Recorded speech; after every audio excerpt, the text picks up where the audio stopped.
الحمدللہ رب العالمین، الصلاۃ والسلام علی رسولہ الکریم، اما بعد فاعوذ باللہ من الشیطان الرجیم، بسم اللہ الرحمن الرحیم، رب اشرح لی صدری ویسر لی امری واحلل عقدۃ من لسانی یفقہوا قولی، رب زدنی علما، اللہم انی اسألک علما نافعا وعملا متقبلا، اللہم ثبتنا عند الموت بلا الہ الا اللہ، اللہم فقہنا فی الدین، آمین یا رب العالمین۔ السلام علیکم ورحمۃ اللہ وبرکاتہ۔ اللہ تعالی ہم سب کو صحت اور ایمان کی اچھی حالتوں میں رکھے۔ ہم نصاب اسلامیات اختیاری برائے پنجاب ٹیکسٹ بک بورڈ کا باقاعدہ آغاز کر چکے ہیں۔ یہ نصاب 12ویں جماعت کے طلباء و طالبات کے لیے ہے۔ آج ہم اسی نصاب کے حصے یعنی سورہ البقرہ آیات 16 تا 20 مع ترجمہ و تشریح پڑھیں گے۔ اس سے پہلے آپ سب سے مخاطب ہوں کہ اگر آپ نے ابھی تک ہمارے چینل کو سبسکرائب نہیں کیا تو چینل کو سبسکرائب کر لیں، ساتھ ہی ساتھ بیل آئیکن کو بھی دبا دیں تاکہ آنے والی ہر ویڈیو کا نوٹیفیکیشن سب سے پہلے آپ کو مل جائے۔ آپ اس ویڈیو کو لائک کریں اور اپنے دوستوں کے ساتھ بھی شیئر کریں۔ بہت شکریہ۔ عزیز طالبات، قرآن کریم کا اسلوب ہے کہ بات کو تقسیم کر کے بڑے منظم انداز میں بیان کرتا ہے۔ جیسا کہ ہم نے دیکھا کہ جہاں پہ اہل ایمان کا ذکر آیا ہے وہاں خالص مومنوں کا ذکر آیا ہے، اور جہاں کفار کا وہاں ان لوگوں کا ذکر آیا ہے جنہوں نے دین اسلام کی کھلم کھلا مخالفت کی، اور اس کے بعد ان لوگوں کا ذکر آتا ہے جو نہ مومن ہیں اور نہ کافر، یعنی دونوں کے بیچ میں ہیں۔ ان کے بارے میں ہم نے ایک آیت مبارکہ بیان کی تھی، مذبذبین بین ذالک لا الہ الائی ولا الہ الائی، یعنی دونوں کے درمیان تذبذب کا شکار ہیں، نہ ادھر کے ہیں اور نہ ادھر کے ہیں۔ پچھلے لیکچر میں جو آیات ہم نے پڑھی تھیں ان میں اللہ تعالیٰ نے منافقین کی علامات بڑے خوبصورت طریقے سے بیان فرمائی ہیں، اور آج جو آیات ہم پڑھیں گے ان میں مثالوں کے ساتھ ان کے حال کو مزید واضح کیا ہے۔ اور مثال ہوتی کیا ہے؟ مثال کہتے ہیں کسی معقول چیز کو محسوس شکل میں دیکھنے کو، یعنی کسی معقول چیز کو محسوس شکل میں دیکھنے کا نام مثال ہے۔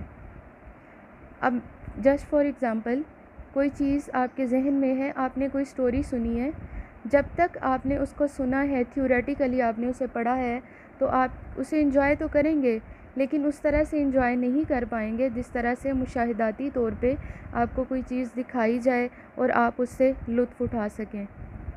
اس کی مثال بھی بالکل اسی طرح سے ہے کہ آپ کو کوئی سٹوری یا پلے انگلش کی ٹیچر آپ کی کلاس میں پڑھاتی ہیں، ٹھیک ہے، اور جب تک وہ تھیوریٹیکلی آپ کو پڑھاتی ہیں آپ کو وہ سمجھ آ جائے گی بات، لیکن اگر وہ پرفارم کر کے دکھاتی ہیں یا آپ کی کلاس میں سے کوئی گروپ بناتی ہیں جو کہ آپ کو پوری اس پلے کی پرفارمنس دے تو آپ کو یہ بات زیادہ کھل کے سمجھ آئے گی۔ تمثیل بھی عربی زبان میں پلے کو یعنی ڈرامے کو ہی کہتے ہیں۔ تو اسی طرح سے یہ مثال ان لوگوں کی ہے جنہوں نے راہ حق سے کھلم کھلا انکار کیا۔ بسم اللہ الرحمن الرحیم، شروع اللہ کے نام سے جو بڑا مہربان نہایت رحم فرمانے والا ہے۔ مثلہم، ان کی مثال، کمثل، مانند اس مثال کے ہے، الذی، اس شخص کی، استوقد، جس نے جلوائی، نارن، آگ۔ مثلہم کمثل الذی استوقد نارن، مثال، ان کی مثال اس شخص کی مثال کی سی ہے جس نے آگ جلوائی۔ یہاں پہ آگ جلوانے سے کیا مراد ہے؟ جس نے پہلے دین اسلام کی تعلیمات سیکھنے کی خواہش ظاہر کی، ٹھیک ہے، فلما اضاءت ما حولہ، پھر جب آگ نے اس کا سارا ماحول روشن کر دیا یا اس کے پورے ماحول کو روشن کر دیا تو کیا ہوا؟ ذہب اللہ، لے لیا اللہ تعالیٰ نے، بنورہم، ان کا نور، وَتَرَكَهُمْ اور انہیں چھوڑ دیا فی ظلمات اندھیروں میں لا نہیں یبصرون اب وہ دیکھ پاتے، یعنی کہ ان کا نور بصیرت اللہ نے چھین لیا، اب وہ دیکھ نہیں پاتے۔ حضرت عبداللہ بن مسعود رضی اللہ تعالیٰ عنہ صحابی اور دیگر صحابہ کرام نے آیت نمبر 17 کا مطلب یہ بیان فرمایا ہے کہ رسول اللہ صلی اللہ علیہ وآلہ وسلم جب ہجرت کر کے مدینہ تشریف لے گئے تو ابتدا میں کچھ لوگوں نے اسلام قبول کر لیا مگر جلد ہی منافق ہو گئے، یعنی تھوڑا عرصہ پہلے اسلام قبول کیا، کچھ عرصہ مسلمانوں کے ساتھ رہنے کے بعد اسلام قبول کرنے کے بعد وہ منافق ہو گئے۔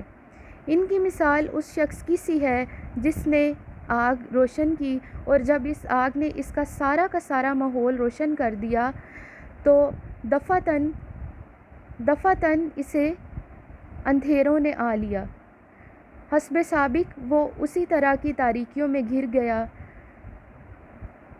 اب یہ کیوں کہا گیا ہے؟ دیکھیں، پہلے اس نے اسلام کی تعلیمات سیکھنے کی خواہش ظاہر کی، پھر جب ان تعلیمات کا اثر اس پہ رونما ہونے لگا تو اس نے اس کا کھلم کھلا انکار کر دیا۔ دفعتاً تاریکیوں نے اسے آ لیا، یعنی دوبارہ پھر تاریکیوں میں چلا گیا، منافقت اختیار کر لی، تو کیا ہوا کہ اللہ تعالیٰ نے اس کا نور بصیرت چھین لیا۔ یہی مثال مدینہ کے منافقین کی ہے کہ جنہوں نے پہلے اسلام کی تعلیمات سیکھنے کی خواہش ظاہر کی، اسلام میں آئے، اور جب خیر و شر، حلال و حرام کھل کر ان کے سامنے واضح ہونے لگا، پھر انہوں نے کیا کیا کہ کفر اختیار کر لیا، منافقت اختیار کر لی، کیونکہ منافقت جو ہے اگر ہم دیکھیں نا آگے آیات میں جا کے آپ پڑھیں گے واللہ محیط بالکافرین، اور اللہ کافرین یعنی کفار کا احاطہ کیے ہوئے یا انہیں گھیرے ہوئے ہے، تو اس سے ہمیں یہ پتہ چلتا ہے کہ منافقین جو ہیں وہ کفر کے زیادہ قریب ہوتے ہیں، اسلام سے دور ہوتے ہیں۔ اس لیے اگر ہم ان کے بارے میں یہ ٹرم بھی استعمال کر لیں کہ انہوں نے کفر اختیار کیا تو اس میں کوئی وہ غلط بات نہیں ہوگی۔ تو یہاں پہ آپ دیکھیں کہ انہوں نے یہ کہا ہے کہ یہی مثال مدینہ کے منافقین کی ہے، جنہوں نے پہلے اسلام قبول کیا، دین کی دعوت کو قبول کیا، اور خیر و شر، حلال اور حرام کی تمیز ان کے سامنے کھل کے واضح ہو گئی، اس کے بعد انہوں نے انکار کر دیا اور حسب سابق تاریکیوں میں گر گئے، تو اللہ تعالیٰ نے بھی ان کا نور بصیرت سلب کر لیا۔ اس سے مراد کون سے منافق ہیں؟ سارے کے سارے منافق ہیں جو عمل میں سستی دکھائیں، سارے کے سارے منافق ہیں۔ لیکن اگر نبی صلی اللہ علیہ وآلہ وسلم کے دور میں یا پھر ان آیات کے کانٹیکسٹ میں دیکھیں تو اس سے مراد سرداران منافقین ہیں، یعنی جو لوگ منافقین کو لیڈ کر رہے تھے، جیسا کہ منافقوں کا سردار کون تھا مدینہ میں؟ عبداللہ بن ابی، یہ اس کے بارے میں آیت نازل ہے اور اس کے فالوورز کے بارے میں۔ عبداللہ بن ابی کیا کرتا تھا کہ نبی صلی اللہ علیہ وآلہ وسلم جب مسجد نبوی میں جمعہ پڑھاتے تو وہ اٹھ کھڑا ہوتا اور کہتا کہ یہ اللہ کے نبی ہیں، یہ سچے ہیں، ان کی بات سنو۔ حالانکہ وہاں پہ جتنے لوگ بھی نماز پڑھنے کے لیے موجود ہوتے سب کو اس کی تصدیق کی ضرورت نہیں تھی، وہ سب رسول اللہ صلی اللہ علیہ وآلہ وسلم پر دل سے ایمان لائے ہوئے تھے، لیکن وہ اس کے باوجود یہ حرکت روز کرتا اور رسول اللہ صلی اللہ علیہ وآلہ وسلم کی پیٹھ پیچھے ان کی برائیاں کرتا اور ان کا مذاق اڑاتا، بعض اوقات ایسے الفاظ استعمال کرتا جو بالکل ہی ایک طرح سے رسول اللہ صلی اللہ علیہ وآلہ وسلم کے لیے درست نہ ہوتے۔ تو اس کے لیے دراصل یہ آیت نازل ہوئی ہے اور اس کے فالوورز کے بارے میں کہ ابتدا میں تو انہوں نے دنیاوی مفاد اور دنیاوی حاجات طلب کرنے کے لیے اسلام میں آنے کا اعلان کر دیا، مگر جیسے ہی اس سے تھک گئے، پیچھے ہو گئے اور انہوں نے اسلام سے کھلم کھلا انکار کر دیا۔ اب ان کی روشنی ہی سلب نہیں ہوئی بلکہ ایک اور کام ان کے ساتھ ہوا ہے۔ وہ کیا ہوا ہے؟ سمن، بہرے ہیں، بکمن، گونگے ہیں، امیون، اندھے ہیں، فہم پس وہ لا یرجعون نہیں لوٹیں گے. یعنی کہ اب جو اسٹیمپ ان کے دلوں میں لگ گئی ہے، ان کے دل پہ یہ اسٹیمپ جو لگ گئی ہے، اب یہ اسٹیمپ کی وجہ سے نور ہدایت ان کے دل میں داخل نہیں ہوگا. علامہ ابن کثیر کیا بیان کرتے ہیں کہ یہ تمثیل ایسے شخص کی تمثیل ہے جس نے اندھیری رات میں لوگوں کو روشنی دکھانے کے لیے آگ جلوائی. اس نے یہ کام بڑی محنت اور بڑے اہتمام کے ساتھ کیا، لیکن جن لوگوں کے لیے اس نے یہ آگ جلائی یا یہ مشقت اور محنت برداشت کی، انہوں نے اس روشنی کی کوئی قدر نہ کی. ان کی اس ناقدری کی سزا اللہ رب العزت نے انہیں یہ دی کہ اللہ نے ان کی روشنی چھین لی، یعنی کہ اللہ نے ان کا نور بصیرت چھین لیا. ایک ہوتی ہے بصارت اور ایک ہوتی ہے بصیرت. بصارت کہتے ہیں آئی سائٹ کو. آپ کی آنکھوں میں جو روشنی آ رہی ہوتی ہے وہ آپ کی بصارت ہے، آپ کی ویژن. لیکن ایک ویژن دل میں بھی ہوتی ہے جس سے حق و باطل کا فرق پرکھ سکتے ہیں. حق کیا ہے، باطل کیا ہے، درست کیا ہے، غلط کیا ہے. یہ جو بصیرت ہوتی ہے وہ آپ کو سکھاتی ہے آپ کی انٹرنل تھنکنگ، اس کو کہتے ہیں بصیرت. تو اللہ تعالیٰ نے جب ان کا نور بصیرت سلب کر لیا، اب یہ حق و باطل کو پہچاننے کی صلاحیت کھو چکے ہیں، اور انہیں ایسے گھٹا ٹوپ اندھیرے میں اللہ تعالیٰ نے چھوڑ دیا ہے جہاں ہاتھ کو ہاتھ بھی سجھائی نہ دیتا تھا.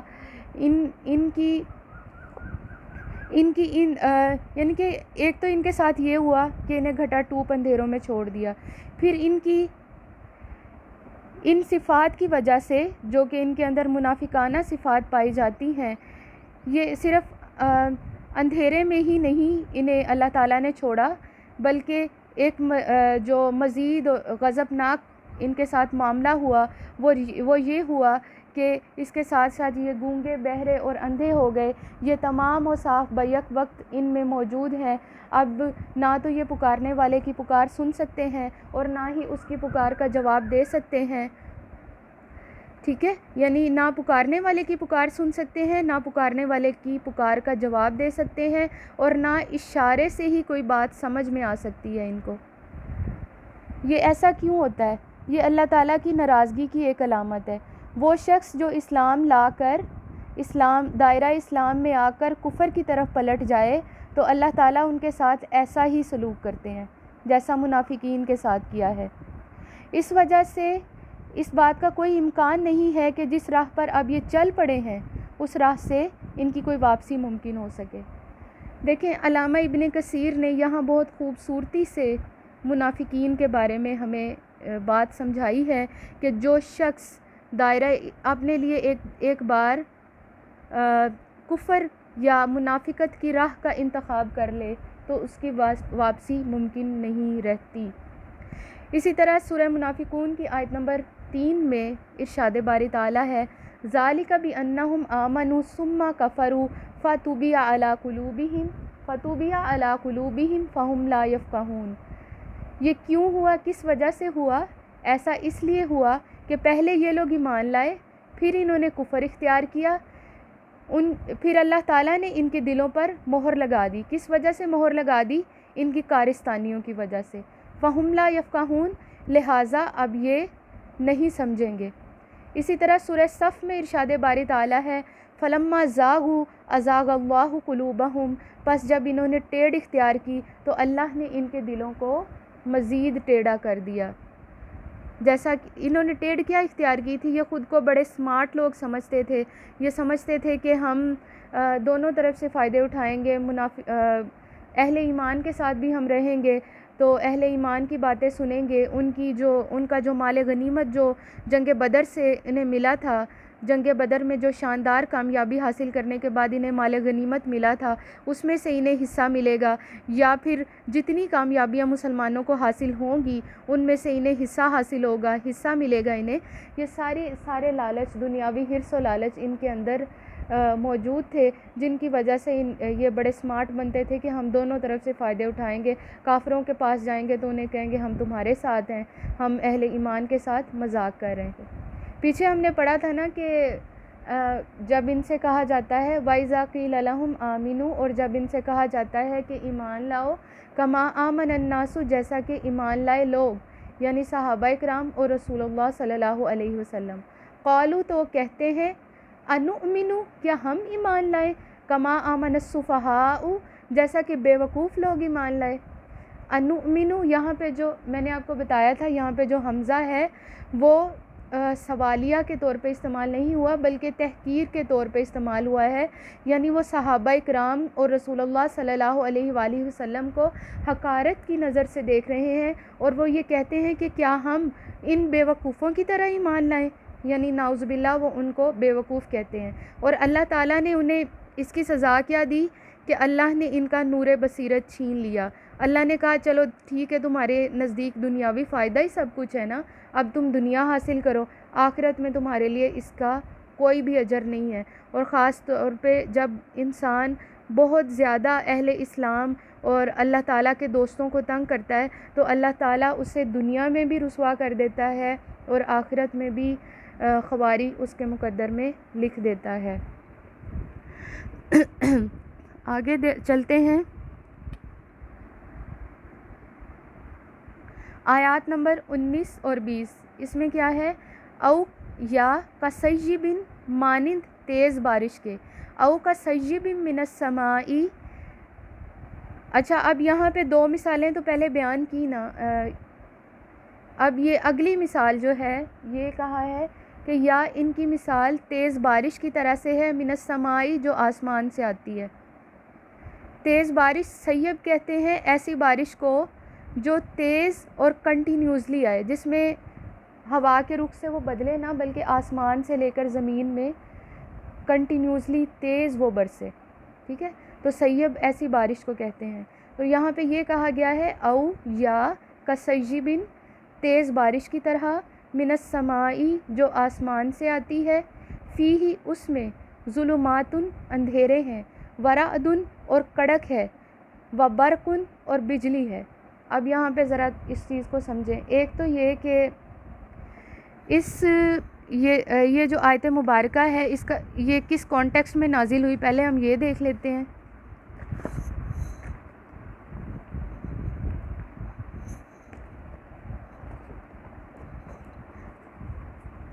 ابن جریر نے مرہ سے حضرت ابن عباس رضی اللہ تعالی عنہ اور دیگر صحابہ کرام کے حوالے سے یہ روایت بیان کی ہے کہ مدینہ کے دو منافق آپ صلی اللہ علیہ وآلہ وسلم سے بھاگ کر مشرکین مکہ کے پاس چلے گئے.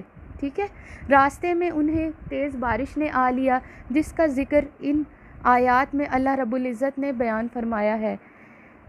اس میں شدید گرج، کڑک اور بجلی تھی، اندھیرا گھپ تھا، اور وہ دونوں منافق حیران و پریشان کھڑے رہ گئے. جب گرجنے کی آواز سنائی دیتی تو کیا کرتے؟ جب گرجنے کی آواز سنتے تو انہیں یہ خوف لاحق ہو جاتا کہ کہیں اس کی ہولناکی ان کے کانوں میں داخل ہو کر انہیں ہلاک نہ کر دے.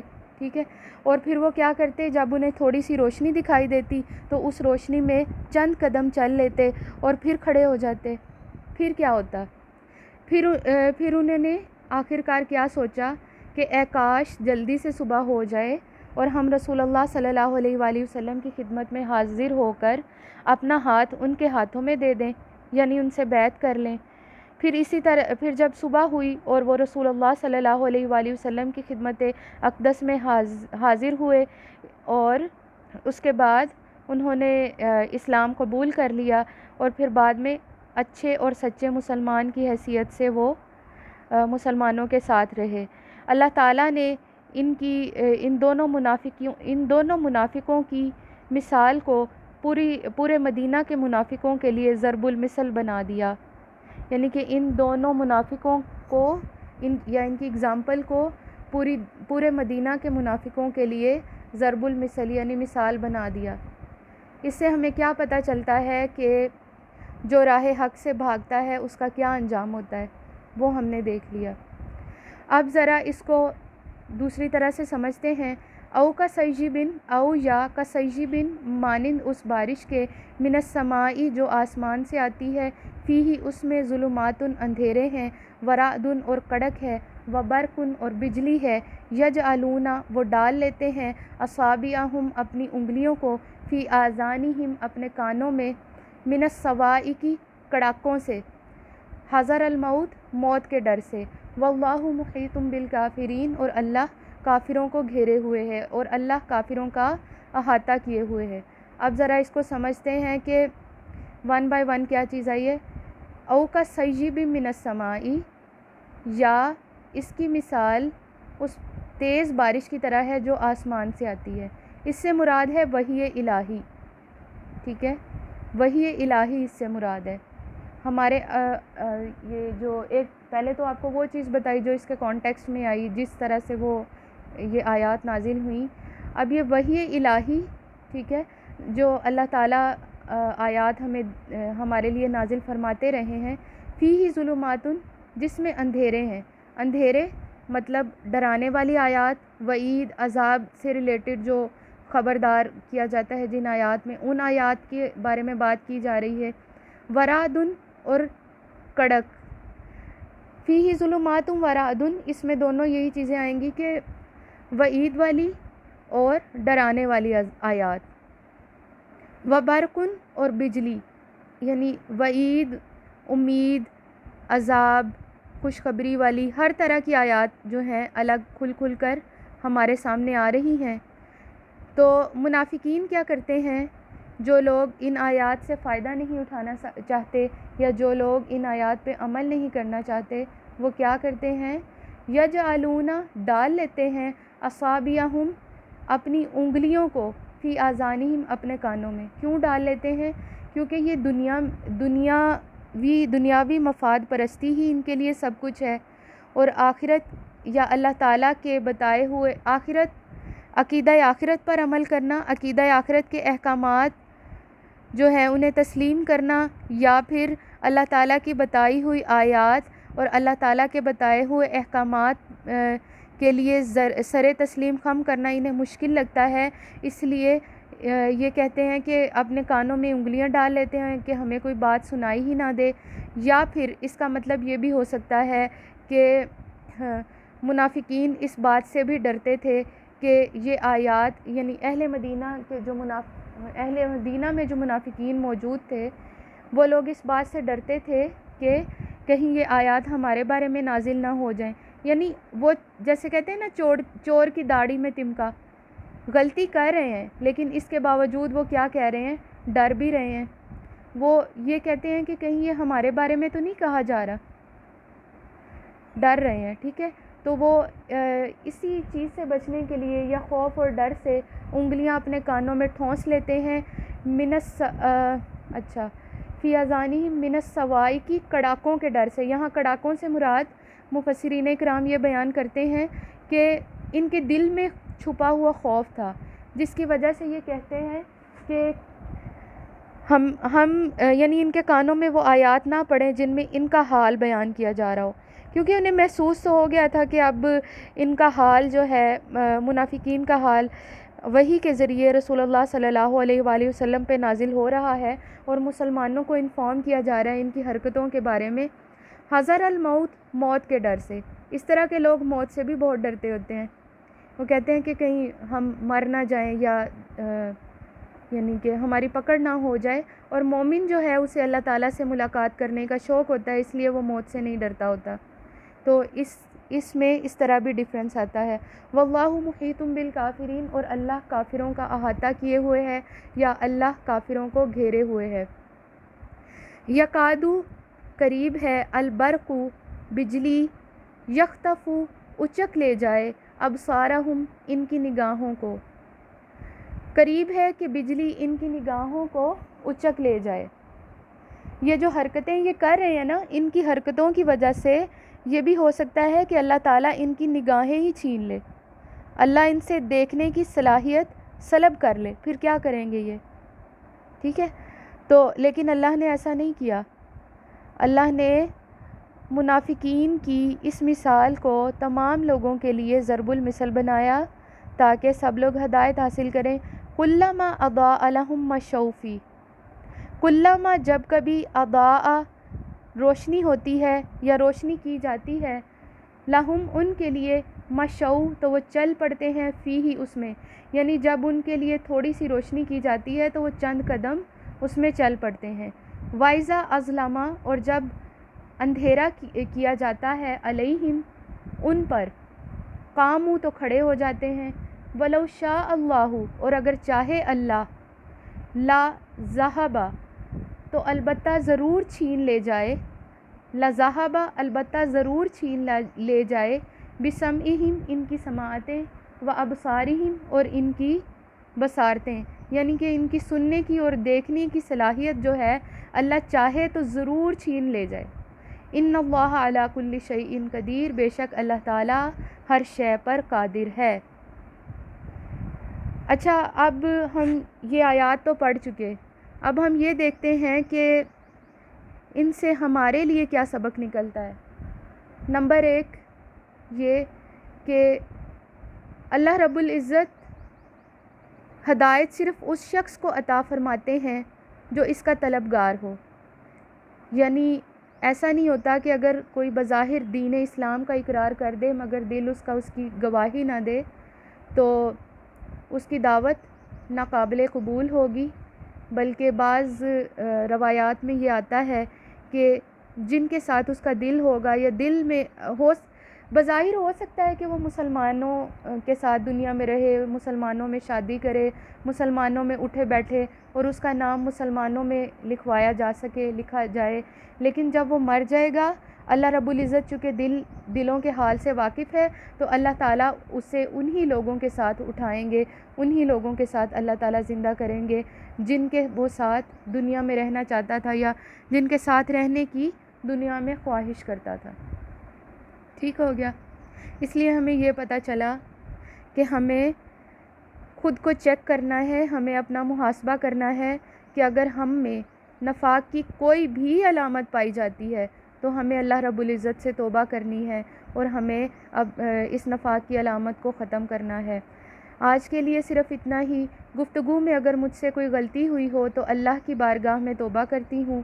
وآخر دعوانا ان الحمد للہ رب العالمین، سبحانک اللہم وبحمدک، اشہد ان لا الہ الا انت، استغفرک واتوب الیک۔ والسلام علیکم ورحمۃ اللہ وبرکاتہ۔